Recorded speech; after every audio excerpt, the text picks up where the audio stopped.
Now, again, I'm not going to make the assumption that her parents knew anything about any of the stuff that we talk about in class every day, even though we talk and it don't cost you nothing to come in here, right? But we know what the culture is. The culture is not one that has fully embraced economic preparation the way that I believe that we should.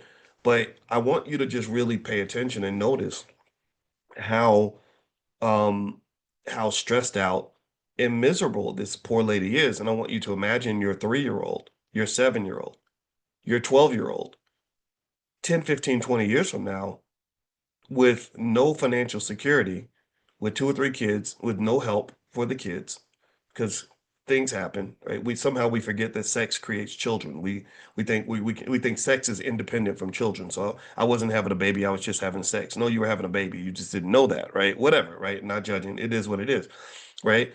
And then and then that child screaming and crying on the internet and talking about how they're on the brink of whatever of God knows what because they don't have financial security or because they just lost their job.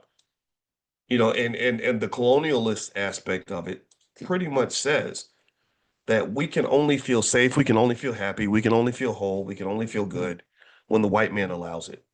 When he decides to be gracious enough to create a job for us, that's the only way we can feel safe.